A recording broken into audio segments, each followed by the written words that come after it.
Hello and welcome back to my channel in a new apartment. I'm currently filming this in Da Nang, Vietnam, and I must say I absolutely love it here so far.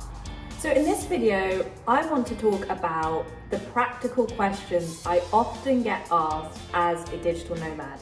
Now, I did record one of these Q&A videos last year, but I thought it was about time to do another one, but specifically focused on the practicalities of being a digital nomad. And these are questions that I get asked time and time again. So if you are there thinking, I want to do this, but I have some very real logistical type of questions, then this video is for you.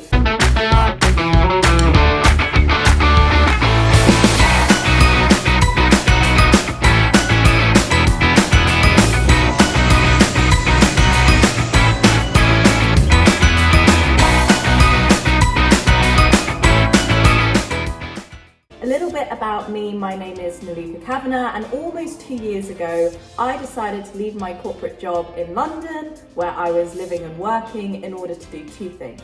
Firstly, work from anywhere. Secondly, go into entrepreneurship. And the experience has taught me so much, having had two different companies, one an online coaching business and one a tech startup, and having nomaded in now 7 places. I can't believe it's been 7 places. I have learned a lot from this journey. So let's dive straight into the questions.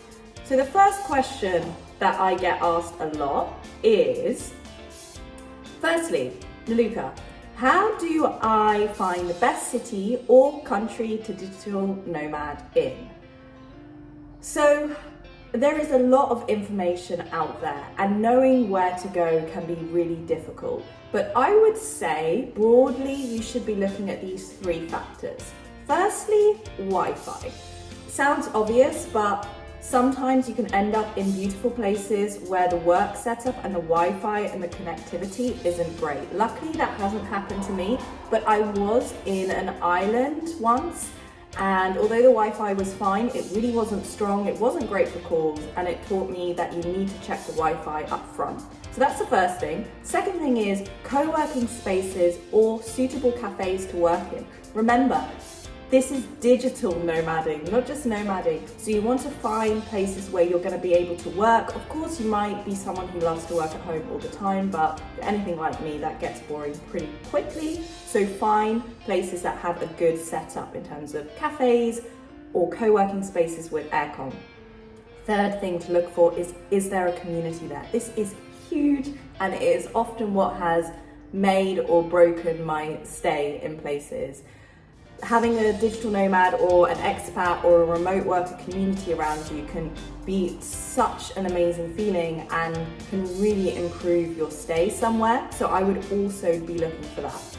Now, Nomad List is a fantastic resource that has all the rankings of most of the cities where digital nomads go, and you can read their reviews, and it's all based on people's opinions. So it ranks cities by connectivity, safety, accommodation, pollution, basically by so many factors, and you can kind of use that for your research.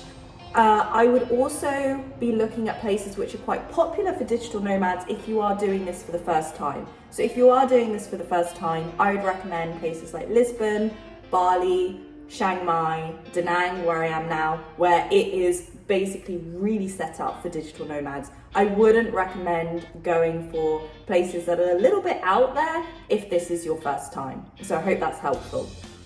Second question I get asked a lot is, how do you manage time zone differences? So I think this one is particularly important for people who are in jobs and employed, and they are working with teams abroad.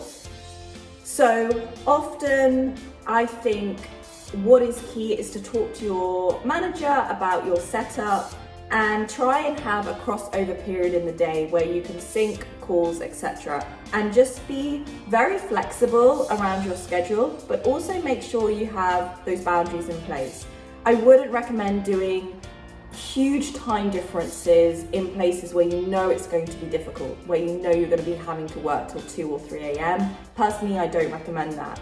But if there is a shorter or smaller time difference and you have an overlap in the day, so for example, I'm in Asia, I'm 7 hours ahead of the UK. Sounds a lot, but actually is okay. It means that from about 3 or 4 till 7:30 p.m. there is a good window of overlap, so you can make that work. Now, of course, if you are watching this now and you are a freelancer or you have your own online business, then probably you can set your own schedule and create your day accordingly. But if you are working and having a lot of calls with people in another time zone, then I would just say communicate, be upfront, think about your schedule, and try not to nomad in places where the time zone difference is over maybe 8 hours.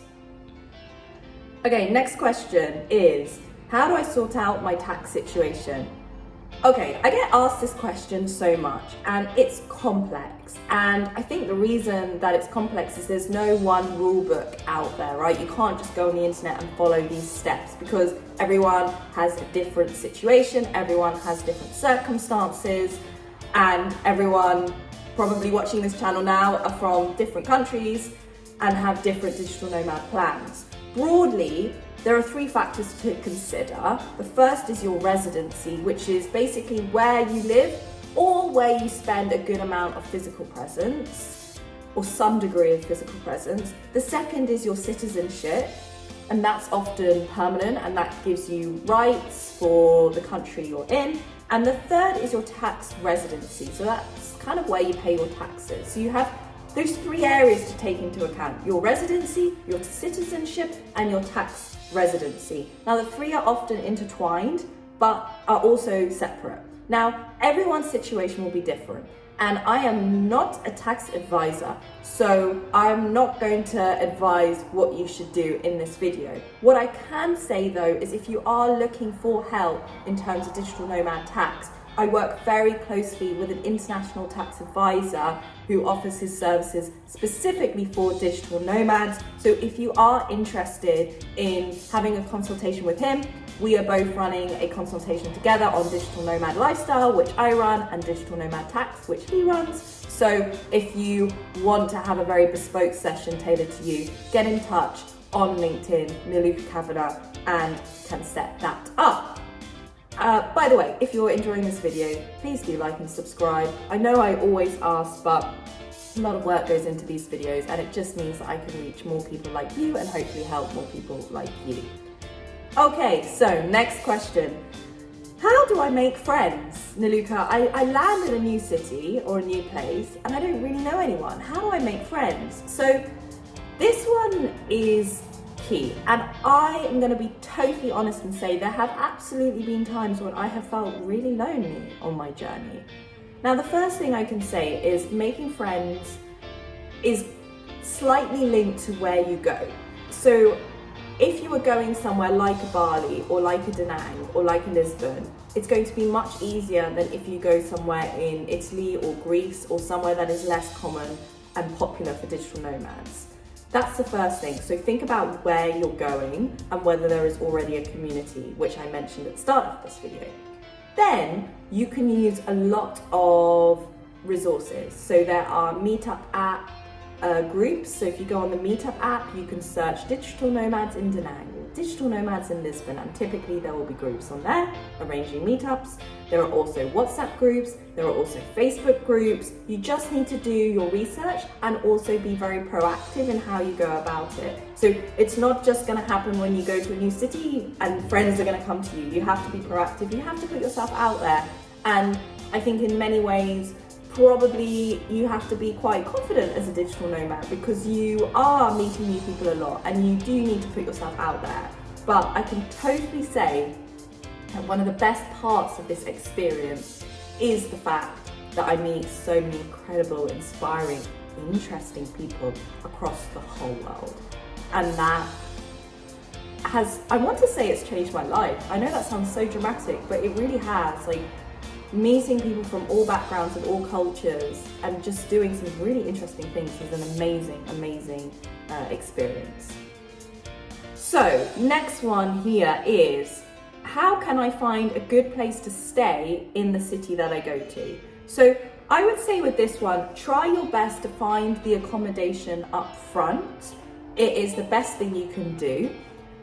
On the whole, I tend to use Airbnb, but you can also use platforms like Spotter Home or Housing Anywhere.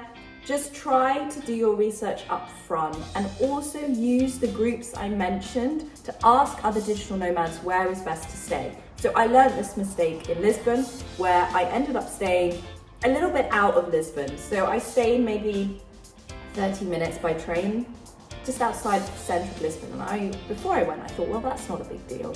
But in the end, it really affected my stay because I felt I was really far away from everyone. And where I was very much a family hub, very residential, very much for non-digital nomads. So I felt quite out of place. And in hindsight, I would have been much better off finding a place that was more directly in the city itself. But Lisbon is very popular and a lot of the accommodation had gone by the time I was looking. So try to look up front. I would also say there are a number of rising providers out there now that basically allow you to pay an amount per month, and it's set per month and you can choose accommodation across the world. So almost like digital nomad renting providers. They are also quite interesting, an interesting business model. You might want to try that. But honestly, for me, I would say try to sort it out in advance. You can land in the city, book somewhere for a few days just to see if you like the place, and then try and find your accommodation after that if you want to stay. I know a lot of digital nomads do that. They'll book a hotel for a few days, see if they like it, and then find their accommodation. But the danger with that is if you do like it and you do want to find your accommodation pretty quickly, you may not have so many options left. So for me, I like to plan in advance. I would recommend trying to find your accommodation as early as possible and also trying to negotiate on the deals. A lot of these places, if you are staying for longer than a month, you can often negotiate on the price too.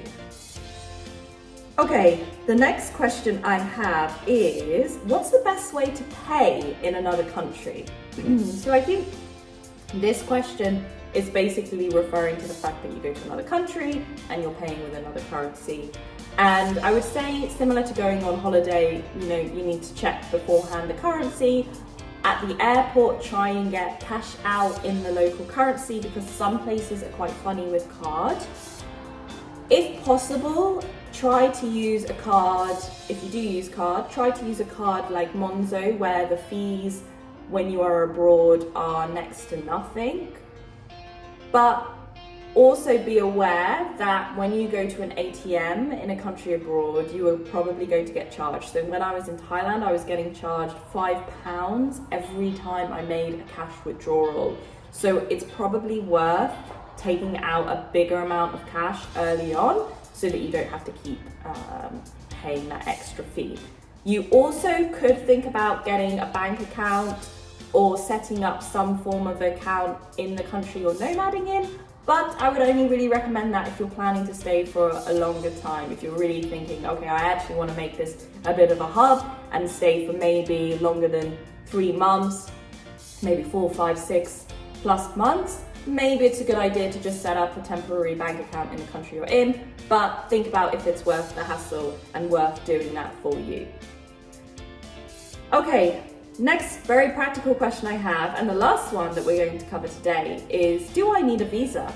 So a little bit like tax, when people ask me this, I say everyone is different. Where you're from is different, where you're going is different, the type of work you're doing is different. And every country has its own rules, regulations. And so I would say do your research up front. A bit like tax, there is no rule book to follow. And also it really depends how long you want to stay in a place. If you are hopping quite quickly from place to place, that is a very different situation to if you want to do 6 months in a place or 1 year in a place, where probably it is worth getting a digital nomad visa. A digital nomad visa now is available in so many countries: Spain, Indonesia, Bali, Portugal, UAE, Estonia. So many places are now offering digital nomad visas because this is becoming more and more popular and they want people to stay for a longer amount of time. So that is also an option. But do your research up front and think about your setup, think about your work setup, think about the country you're from, think about how long you want to stay in a place, and then you can kind of decide what the best situation is for you and what you should do on that front. So those are the most popular practical questions I get asked as a digital nomad. I hope that was helpful. And if there are any other questions that you get asked and you're thinking to yourself, actually, I don't really know what to do in this space, or Niluka, you didn't cover this, then please do let me know. Please do comment below. And I would also say, if you want to work more closely with me on digital nomadism, particularly in terms of starting an online services business, do connect with me on LinkedIn and I would be happy to have a call with you. Otherwise, hope that was helpful, hope that was practical, and I'll see you here next time.